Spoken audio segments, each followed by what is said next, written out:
Vamos dar início ao seminário de Química Farmacêutica 1, cujo tema é modelagem molecular.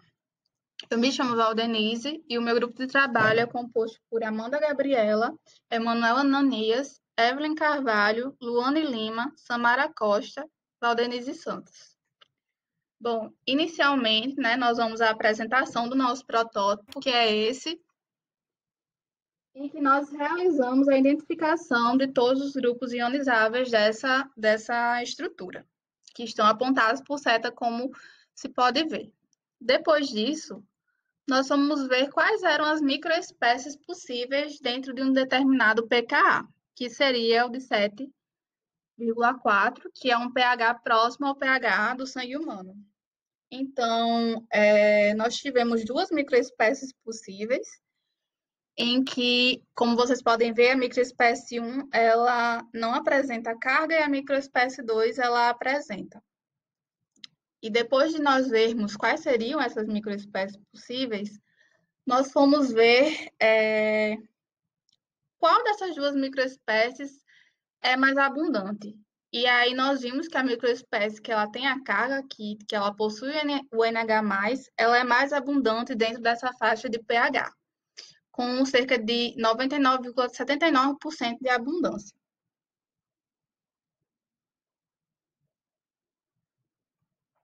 A próxima etapa foi a criação do protótipo em 3D, em que foi feita toda a estrutura 3D daquela molécula.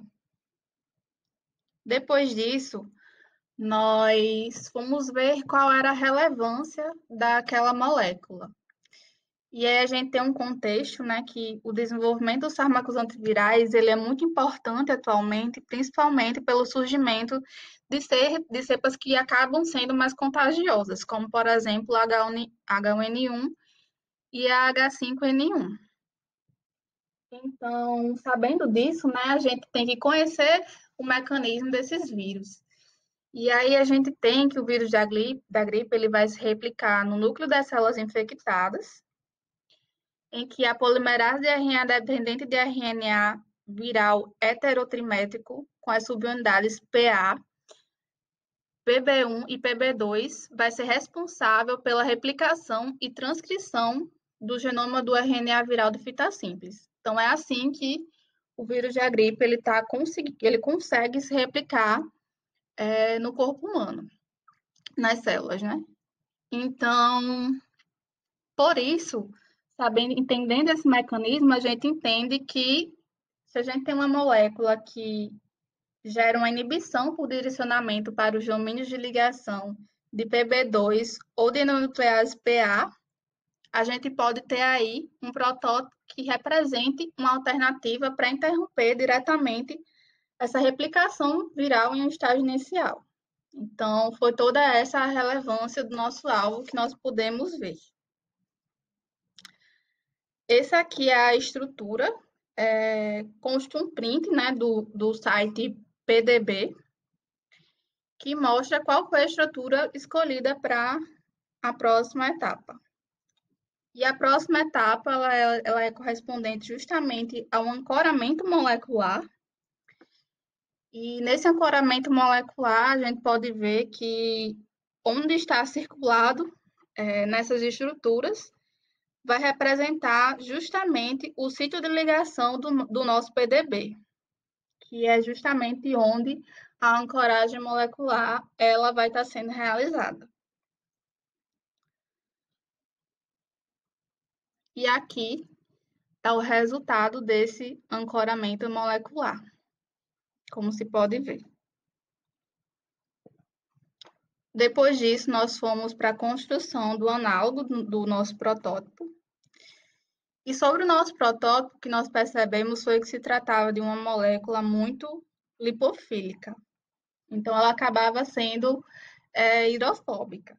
Então, a gente percebeu que era necessário deixar essa molécula mais hidrofílica para que ela tivesse uma certa capacidade de interação com a água, para que ela conseguisse formar algumas pontes de hidrogênio, por exemplo.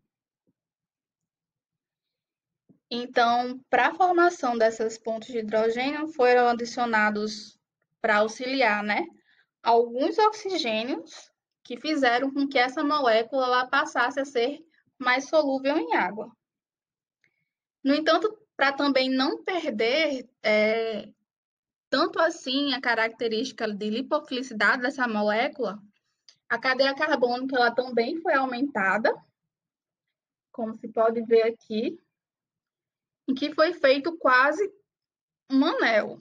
Só que esse anel ficou incompleto, porque senão essa molécula ela não iria conseguir se encaixar no sítio de ligação.